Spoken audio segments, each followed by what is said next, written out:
Fair and balanced, unbiased and clear, concise and accurate. This is the DBS Evening News. Here now is your presenter with the headlines. In the headlines, Trinidad's Trade and Industry Minister wants to deepen political ties between the twin islands of Federation and Dominica. In the news from the region, Belize takes steps to expand sugar exports with CARICOM, and internationally 24 democratic states and cities sue over Donald Trump's bid to end birthright citizenships. The details of these stories and more coming up next.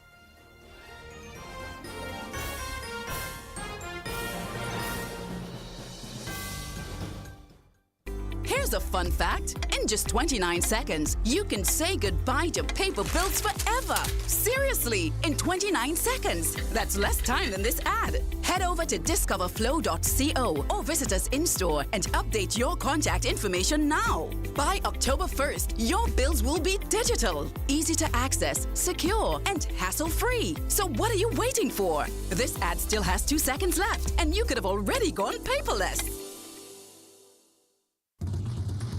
DBS News. And welcome back. Minister of Trade and Industry of Trinidad and Tobago, Paula Guppy-Schoon, is looking forward to deepening political ties between the twin islands of Federation and Dominica. Guppy-Schoon is in Dominica as part of a 3-day 2025 Dominica trade mission, which began on Monday at the Fortune Hotel. The minister says she intends on using her time in Dominica to develop greater trading opportunities between the countries. For us, all of these missions that we are doing are important, but as we seek to gain a stronger foothold into Dominica, and as I place this against the background of the trade which is in the favor of Trinidad and Tobago, I want to say that we're looking forward as well to our imports from Dominica, or imports of raw materials into the manufacturing processes, but beyond that, the imports of your services for which you are well known. And by that I mean the tourism services. I'm not sure that we have extrapolated exactly the numbers of import of tourism services that we have with Dominica. I want to say that we really should do a lot more in terms of attracting Trinidad and Tobago's population to Dominica. Your island caters to tourists, and thus far we are pleased with everything that we've seen in terms of the culture, the hospitality, the friendliness, and all that is on offer in terms of your tourism sector. Another reason for this mission is the political side. So it gives me great pleasure to be able to meet with the ministers that are connected with industry. So I will meet with Minister again in another capacity, and also the Minister with responsibility for agriculture. It's important that we deepen the political ties, and that in itself is a fillip to improving the commercial side. And that was the Minister of Trade and Industry of Trinidad and Tobago, Paula Guppy-Schoon. More in the national focus, China's ambassador to Dominica, His Excellency Chu Mao-ming, has pointed to the excellent relations which exist between the two countries. His statement came during the prize-giving ceremony of the Dominica-China 20th Anniversary Art Competition for schools. The prize-giving ceremony took place at the Chinese Embassy this morning.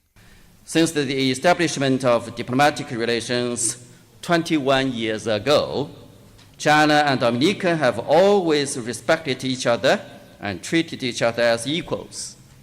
With increasingly stronger political mutual trust, vigorous exchanges and cooperation in various fields, and increasingly deepening friendship between the two peoples, China-Dominica relations have become a good example of South-South cooperation.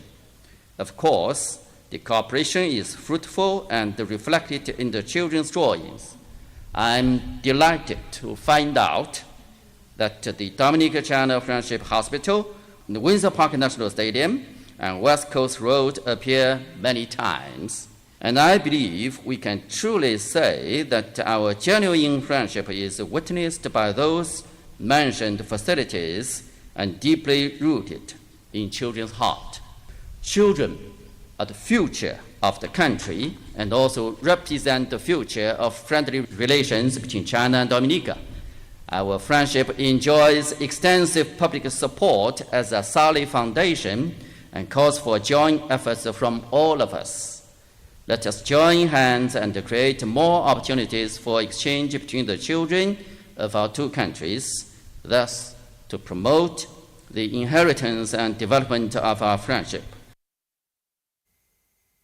Meantime, students of the Dominica State College, Dominica Grammar School, and Salibia Primary excelled in the art competition. Primary, first place, Adia Duran from Salibia Primary School. Second place, Tika Coffee from the Lighthouse Christian Academy. Third place, Dylan Barron from Petit Savan Primary. Secondary category, we had Jacinta Matthews in first place, Dominica Grammar School. Second place, Kayla Sylvester, Dominica Grammar School. And third place, Renee Talbert, Dominica Grammar School. Dominica State College took first, second, and third place as well. So first place went to Dinelle Henry. Second place, Felina Juni. And third place, Hadassah Constant. Queen Thomas, president of the Dominica China Friendship Association, Dominica Grammar School student Jacinta Matthew, says she is honored to have taken part in the art competition. My inspiration to say was that my thought was friendship had no borders.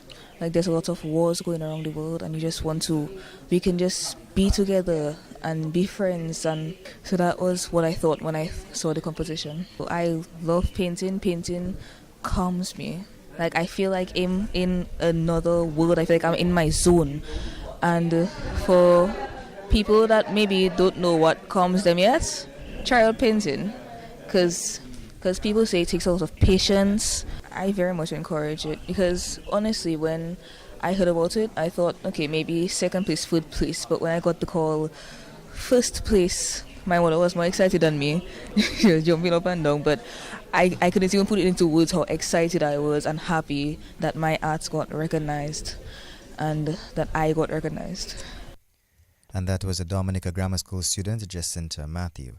Kevin Francis is Public Relations Officer of the Dominica China Friendship Association. Now, the Dominica China Friendship Association is happy to have been able to collaborate with the People's Republic of China, the embassy, to hold this friend art competition.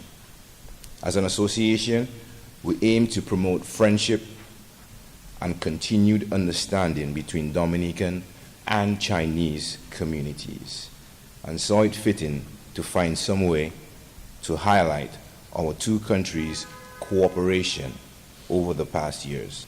Thus, the art competition was geared at encouraging Dominican students to highlight and display their understanding of the bilateral relations and friendship between Dominica and China over the past 20 years.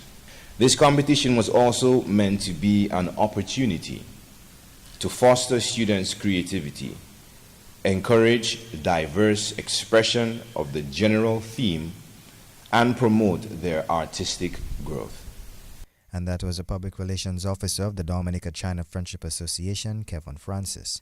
Meantime, Permanent Secretary in the Ministry of Education, Robert Geist, says the art competition shows the bonds of friendship which exist between the People's Republic of China and Dominica. The Dominica China Friendship Art Competition, which is a joint initiative between the Dominica China Friendship Association and the Embassy of the People's Republic of China, has provided a unique platform for students to explore, understand, and creatively express the bonds of friendship between our two nations. This initiative, which forms part of the 20th anniversary celebrations of our bilateral relations, is a fine example of how culture and education can bridge distances and deepen mutual respect. The Ministry of Education is particularly pleased to note the broad participation in this competition. And we had students from primary school, secondary schools, and the Dominica State College. This participation reflects the enthusiasm and creativity of our youth and their ability to engage with complex themes such as friendship, international friendship, and cooperation. This year marks 2 decades since Dominica and the People's Republic of China formally established diplomatic ties. Over these 20 years, we have witnessed remarkable collaboration in areas critical to Dominica's development, areas such as health, education, sports, and infrastructure. In the wake of Hurricane Maria, the support of the People's Republic of China was particularly impactful.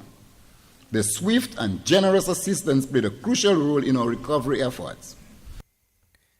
And that was the Permanent Secretary in the Ministry of Education, Robert Geist.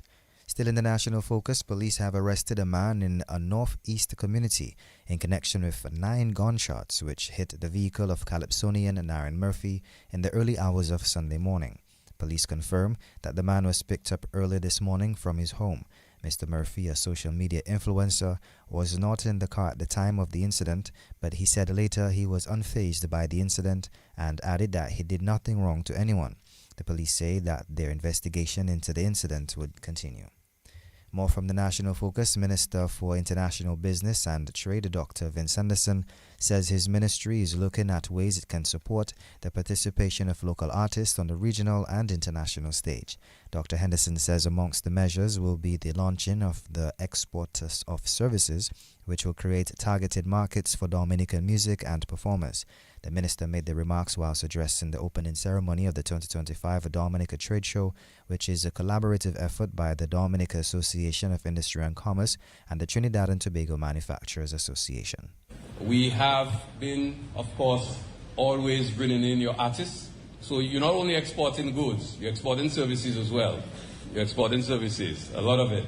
They're almost always at our music festival, Creole Music Festival, and even at the Carnival, and other festivities in between. They participate. And for the first time, I saw Dominican artists in Trinidad and Tobago promoting Dominica bouillon music. And I feel very encouraged by that. We missed the opportunity next year to support their participation, but we're looking forward to collaborating with them moving forward. We're hoping to launch the export of services, which will be part of it, will be music. And we're hoping that Trinidad and Tobago market will be one of the markets we'll be targeting. I mean, everybody, over 300 million viewers know. I hope you find someone else, I mean, I know our guys went to promote that music in Trinidad and Tobago and they got a few gigs. One of them from my constituency told me he's going to Trinidad for 2 months. So I guess there is some opportunities there. So we're hoping to collaborate a little further in that. And that was the Minister for International Business and Trade, Dr. Vince Henderson. Also in the national focus, 17 students have received their white coats from the American Canadian School of Medicine. The institution held its 4th white coat ceremony at its facility in Picard, Portsmouth on Friday. Senior Associate Dean of Student Affairs and Campus Dean of the American Canadian School of Medicine, Dr. Stanley White, told the students that the white coat symbolizes the start of their journey as physicians. Now, this ceremony is more than a milestone. It's a symbol of your entry as a trainee into the medical profession and the responsibilities that will come with that. The occasion invites us to reflect on the significance of this moment. And I want you to ask yourself, what does the white coat symbolize to you as a future physician? Why do you wear it? Why is it white? The white coat ceremony is a tradition celebrated at almost every US medical school and in many others worldwide, to remind students of the importance of professionalism in both their behavior and in what they wore. It is also a reminder of the responsibilities you'll carry and the trust your patients will place in you. So this ceremony marks the beginning of your journey. Enjoy your journey. It's a journey rooted in professionalism, empathy, and commitment to lifelong learning. Celebrate this moment and go forward with humility, pride, and dedication, and wear your Axon white coat as a beacon of hope and of healing. And that was Senior Associate Dean of Student Affairs and Campus Dean of the American Canadian School of Medicine, Dr. Stanley White. And on our feature segment of the DBS Evening News, we feature a Dominican-born teacher living in Little Rock, Arkansas, who received the Teacher of the Year award from her school. Tashika Harris, who teaches at Forest Heights and STEM Academy, was awarded for her excellent work as a middle school science teacher in the United States. Ms. Harris is our feature on the DBS Evening News.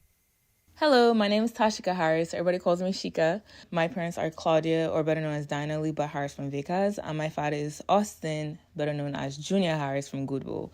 I teach 6th graders who are ages 11 to 12 at Forest Heights STEM Academy in Little Rock, Arkansas. Surprisingly, this is only my 3rd year teaching middle school science. Last year, there were new state exams I had to prepare my students for. My science test scores were the highest across all 6th grade subjects, and our school science scores were top across the district and the state. That blew my mind because I try my best every day in the classroom, but to actually have data to look back, to back it up feels very, very great. Like I actually made an accomplishment. Everything I've been doing, all my tears and frustration from the past couple years is I'm finally seeing my rewards and my students are doing very well. So I'm happy about that. Teaching is not something that's as simple as putting as icing on a cake. There are inevitable challenges I face with this profession, and I'm responsible for so much. There are nights that I have to lose sleep. I had to just grow to love teaching because there's so many things I had to learn about myself. Becoming a teacher is a nonstop job that has taught me so much about myself in order to meet my students where they currently are to grow them.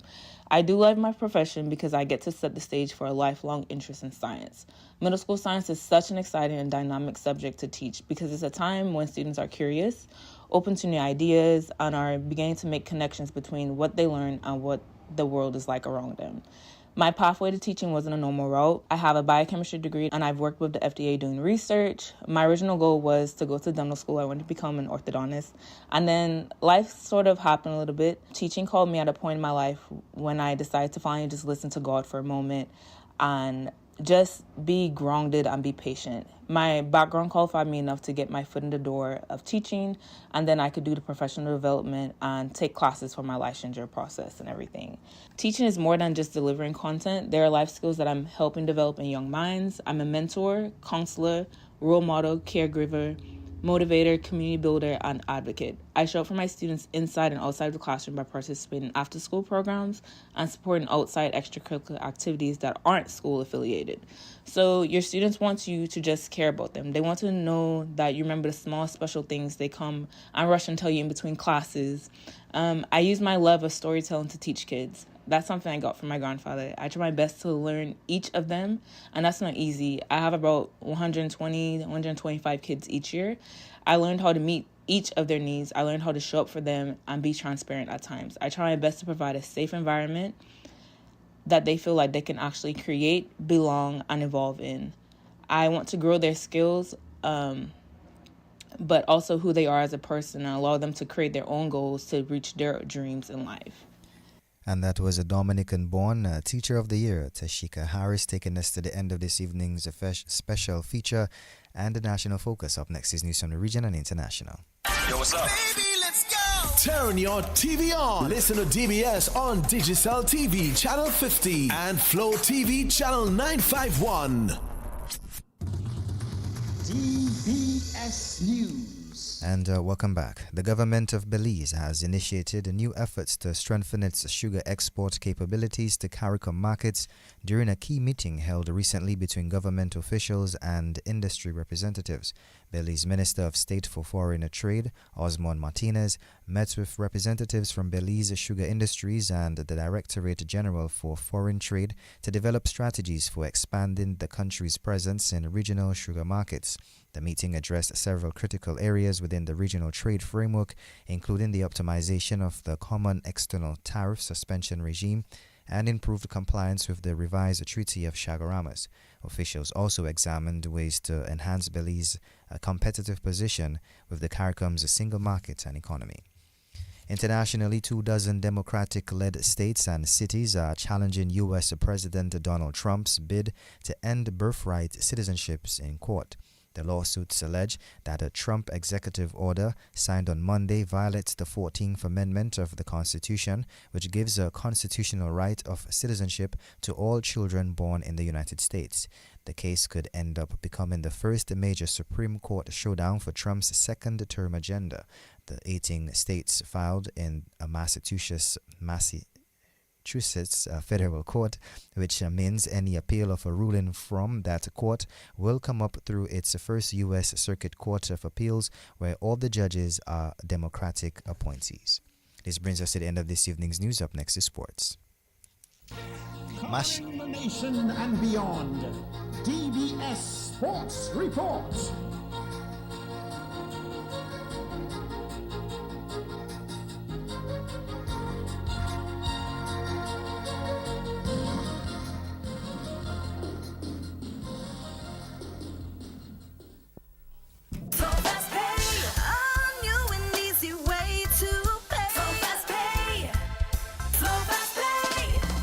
You asked for it and you got it. A quicker way to pay your bills online. It's fast, secure, and easy to use. No registration, no additional fees. Flow is now offering FastPay, an online service that allows you to settle your bills in less than 2 minutes. Need a receipt? FastPay will send it to your email immediately. Use FastPay now for convenience, safety, and efficiency at discoverflow.co/fastpay. Flow Fast Pay.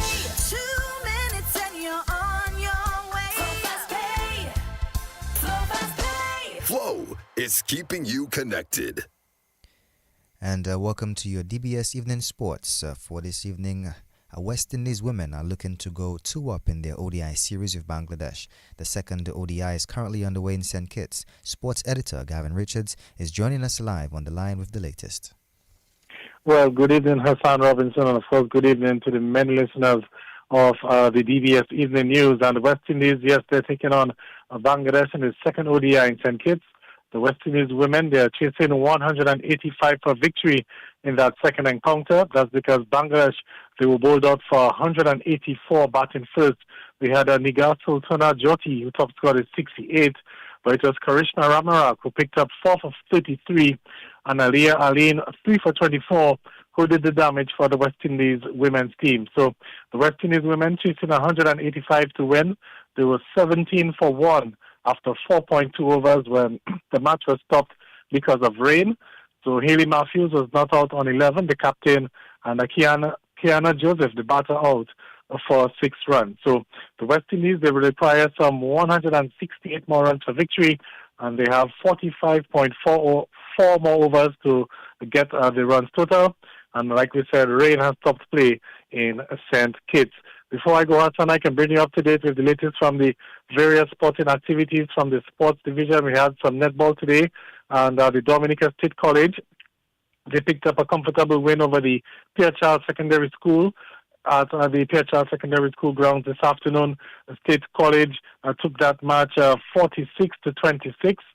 Top scorer for the State College, we had Naya Valley Paquette, who made 27 out of 31 attempts, and Akila Daisy, who made 19 out of 24, while for the Pierre Charles Secondary School, Shakira Hilaire scored 23 out of her 33 attempts. Also in volleyball, there were 2 wins this afternoon for the Isaiah Thomas Secondary School in the sports divisions under 20 schools volleyball competition. The ITSS picked up wins in both the men's and female divisions. In the female games, they beat the Castleville Secondary School in straight sets 25-13, 25-17, and 27-25. And then the ITSS boys coasted to an easy win over the Castleville Secondary School, winning 25-8, 25-17, and 25-20. So Hassan Robinson, that's all for now. Like I said, the West Indies, they're chasing 185 for victory, and they're currently 17 for 1 after 4.2 overs. Rain has stopped play, and of course I will continue to monitor that match. All right, and special thanks to Gavin Richards for always keeping us in the know and up to date for the latest in everything sports.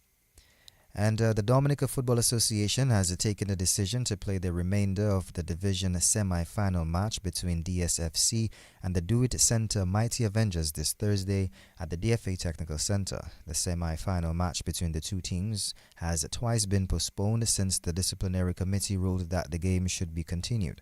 The game ended prematurely back in November last year following a bottle throwing incident. The disciplinary committee in its ruling also suspended 2 players from the DSFC team for 6 games, and 2 others had to write letters of apologies to the DFA president or face a 3-game ban. However, 2 attempts to play the match last week were unsuccessful.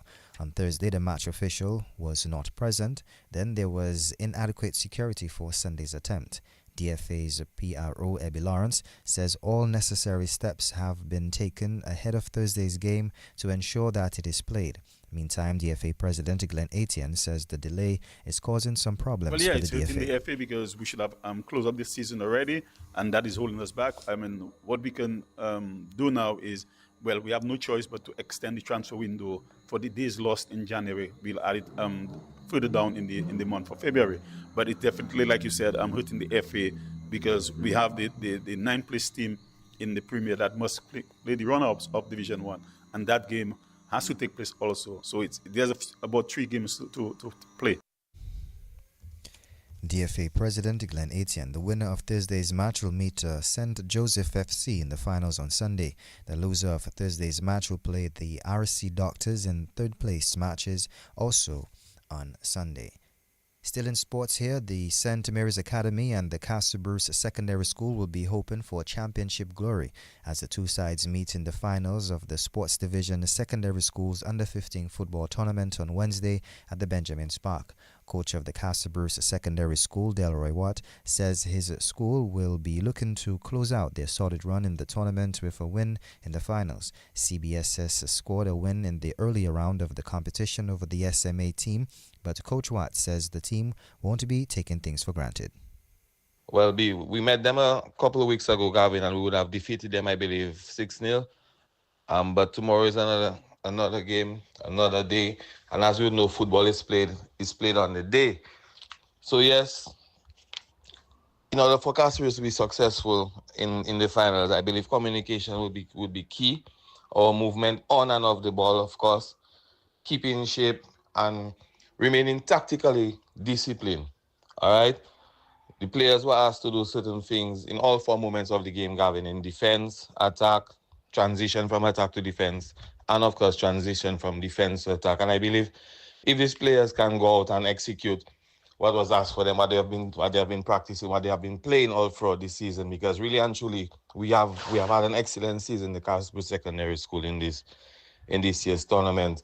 We went undefeated in the under-15 category, hence we are in the finals tomorrow against SMA. But exciting football match tomorrow. I know our players will go out and represent themselves, their school, their communities, their families. And that was coach of the Castle Bruce Secondary School, Delroy Watt. Meantime, coach of the SMA team, Macroney Luis, says his team is ready for Wednesday's game. Yes, the team is pretty much pumped up. We are ready for the finals. If you remember, that's the same team that the under-14 played with last year. We went to the finals, and this year we're repeating at the under-15 level. So we are pretty much ready. The game is pretty much one of mental. Once we get our boys to be mentally ready for the game, there is no reason why we should not come out on top for these finals against Castle Bruce. How would you describe the team's performance leading up to the finals? Yes, throughout the entire competition, SMA went through basically undefeated. The only team that defeated them indeed was the Castle Bruce Secondary School. So out of our 6 games, we won 5 out of 6. The boys have the ability and good performances. We have individual players, like Che Etienne and Lamari Frederick and Zane Thomas. Just to name a few, we have a lot of experience on the team because the boys have been playing football for a while. So we expect it to be a very competitive game in the final. What for you do you think would be the keys to victory tomorrow? Well, we basically have to play a solid defensive game and materialize on our scoring opportunities. We have to score to win, but I think the defense and the defense in the midfield have a lot to do with the game. And hopefully tomorrow everything will click and we'll play as one unit from the defense to the midfield to the strikers, and just ensure that everything gel tomorrow. And that was the coach of the SMA team, Macroney Luis. Setting into some volleyball action, president of the R&D's Volleyball Academy, Robert Geese, is hoping the Academy's donation of volleyball equipment to the Convent High School and the St. Mary's Academy will go a long way towards the development of the sports at the school. The Academy partnered with DOASCO to make the presentation possible. Geese says the donation is timely and reflective of the Academy's commitment to giving back to the schools that have been integral to its journey. R&D's Volleyball Academy is pleased to make a presentation of volleyball equipment to the Convent High School and the St. Mary's Academy's volleyball program. We are handing over 2 poles, 1 net, and 6 volleyballs each. We thank the WASCO for the sponsorship of the poles. This donation is timely and reflects our commitment to giving back to the schools where our journey actually started. When we launched in 2023, our mission was to develop volleyball at the grassroots level. Convent and SMA have always supported our academy by providing an alternative venue to train both our clubs and the students from the academy, and for that we are grateful. R&D's Volleyball Club currently has 3 teams registered to take part in this year's DAVA National League. President of the R&D's Volleyball Academy, Robert Geist. In some more sporting action here, the West Indies women's under-19 team suffered another setback in their campaign to win the Under-19 World Cup. The ladies suffered their second straight defeat, this time going down to Sri Lanka as the tournament continued this morning in Malaysia. Sri Lanka batted first and posted 166 for 5 in their 20 overs. Selena Ross took 2 for 25 for the Windies. Dominica's Amia Gilbert was expensive, conceding 21 runs in the only over she bowled. The Windies were then dismissed for 85 to lose the match by 81 runs. The West Indies' next match will be on Wednesday night against Malaysia.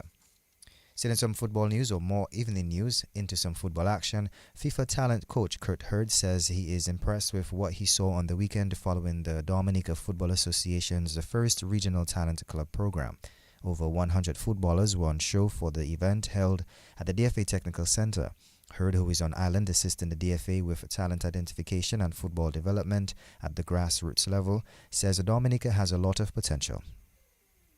To be quite honest, I was taken aback just with the passion and love of the game here, which has really filled me with a hope that we can do something really special in my 2 years here. I never expected 100 plus players to turn up to the event. Again, it just shows the love and passion for the game and the opportunities that. All right, as a FIFA identification coach, what are some of the things that you'll be looking to see or get from the players over the next 2 years? So we're looking to create a best v best. So we've got the RTCs where we bring the best players in. We're then looking to just increase the contact time. So we want to work with these players 3 to 4 times a week.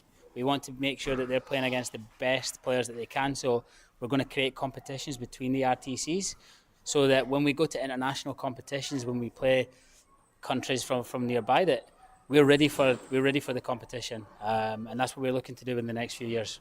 All right, in terms of your role, direct role, what will be your role with these RTCs, the various coaches? What are some of the things that you'll be doing with them on a daily basis?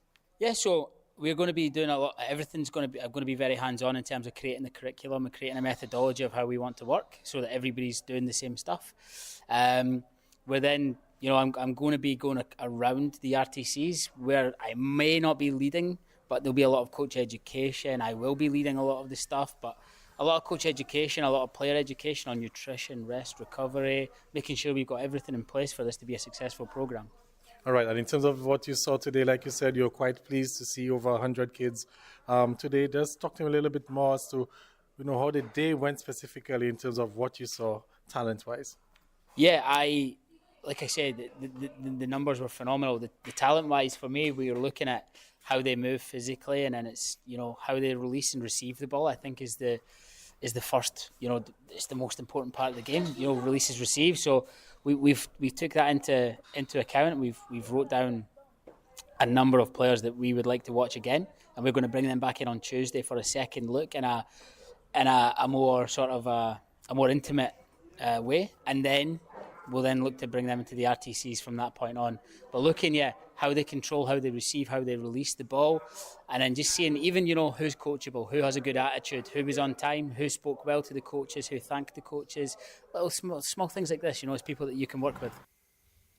And that was a FIFA talent coach Kurt Hurd taking us to the end of this evening's news and sports. A special thanks to the DBS News and Sports team and Link personnel, Leila Langford. Here's a fun fact. In just 29 seconds, you can say goodbye to paper bills forever. Seriously, in 29 seconds. That's less time than this ad. Head over to discoverflow.co or visit us in-store and update your contact information now. By October 1st, your bills will be digital, easy to access, secure, and hassle-free. So what are you waiting for? This ad still has 2 seconds left, and you could have already gone paperless.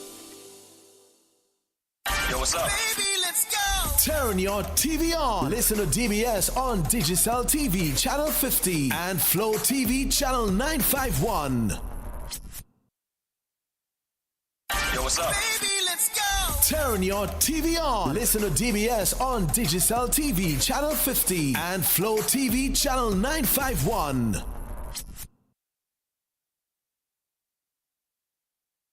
Yo, what's up? Baby, let's go! Turn your TV on. Listen to DBS on Digicel TV Channel 50 and Flow TV Channel 951.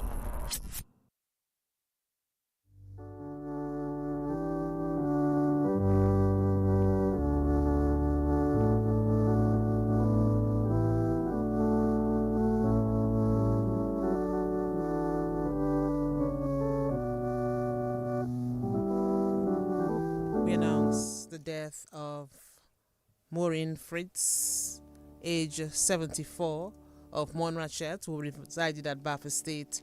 She was a former ward aide at the Princess Margaret Hospital. She died on Monday, 30th December, at her residence. She was the mother of Ronald LaRocque and Margaret Rose Susan Tong. She would also be remembered by her grandchildren, Renolia, Alec, Darren, Samantha, Ryan, and Derwin. 5 great-grandchildren, siblings, Davina, Eustace, Philbert, Raymond, Jackson, Lennox, and Arlington. Daughter-in-law Gladys, nieces and nephews, names too numerous to mention. Sisters-in-law Marceline, Emmeline, Geraldine, and Hermina. Aunt Elita, uncles Kent and Everard. Pet cats, Milo, caregiver Olivia.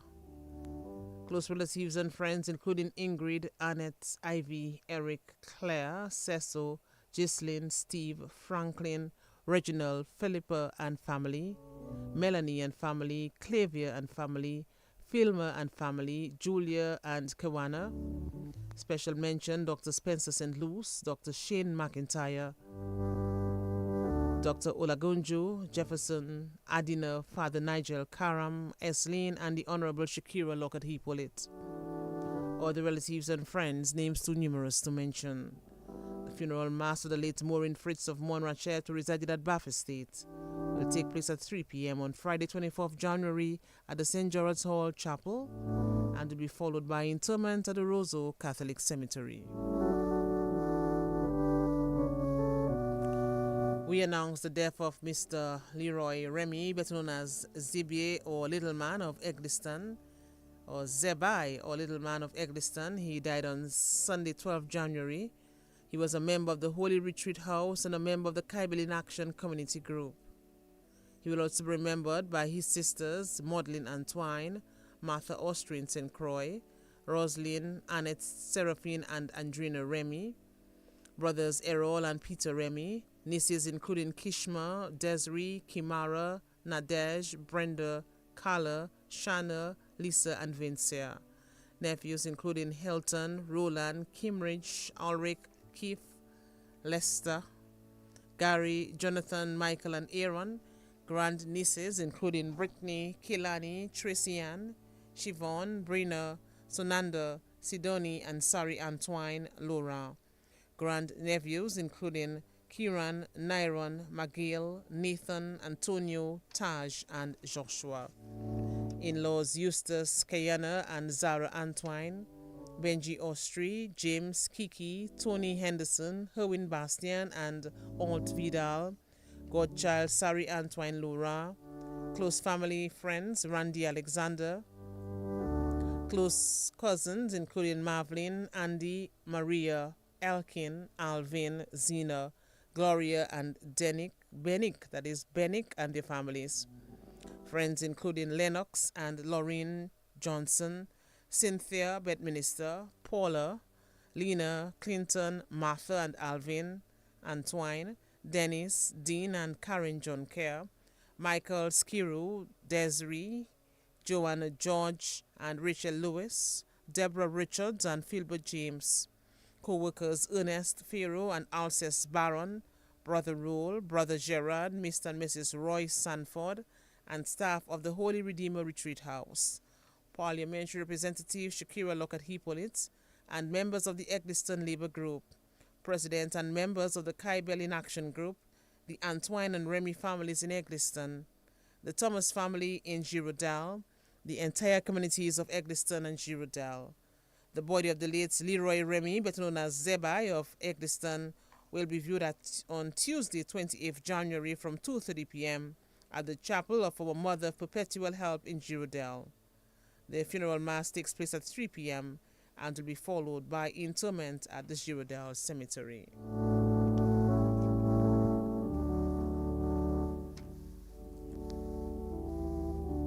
And those were the announcements on the DBS Community Bulletin Board.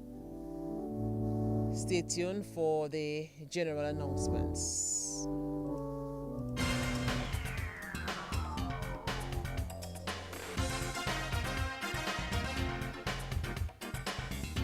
UE announces continuing and professional education courses in the following, starting on the 27th of January. Building and Construction Management, 10 weeks. Advanced Counseling, 13 weeks. Customer Service, 6 weeks. Entrepreneurship and New Venture Creation, 10 weeks. Financial Risk Management, 10 weeks. Fundamentals of Special Education 2, 10 weeks. Human Resource Management, 6 weeks. Introduction to Counseling, 13 weeks. Introduction to Supervisory Management, 13 weeks. Principles of Teaching Young Children, 10 weeks. Public Speaking and Professional Presentation Skills, 10 weeks. Sales and Marketing Management, 6 weeks. Quantity Surveying, 10 weeks. 6-week courses are $300, 10-week courses $500, and 13-week courses $650. The deadline for registration is Wednesday, 22nd January. Call 285-3482 for details.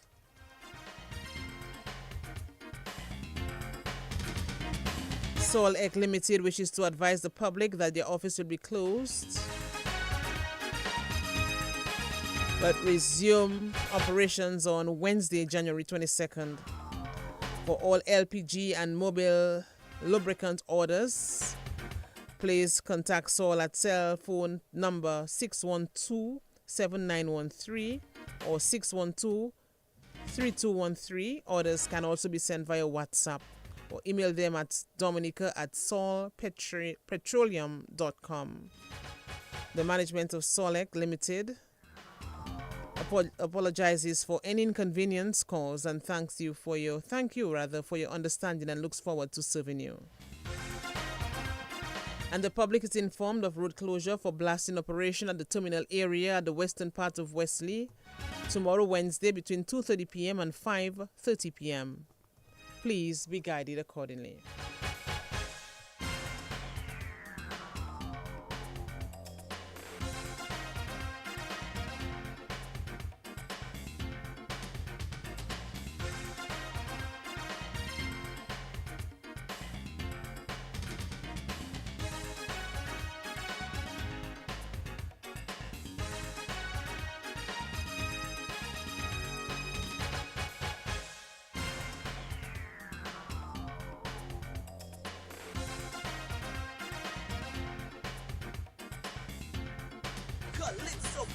Calypso, Dominica's biggest tent, the Stardom tent is back. Yes, Stardom is back for another big season. The grand opening Saturday, January 25 from 9 p.m. at My Mother's Place, formerly the Evergreen Hotel. The big guns, Daddy Chess, Tasha P, JD, Mystery, Observer, Scrunter, Luscious, Shadow Flow, Shanice, Mighty D, and more. Entrance only $30. People, you asked for it, you get Kaiso. It's Stardom! Back again. The grand opening Saturday, January 25. My Mother's Place, formerly the Evergreen Hotel.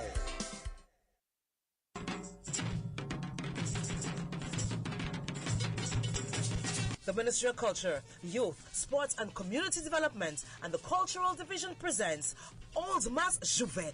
Yes, Old Mas Juve. So Vini, come, indulge yourself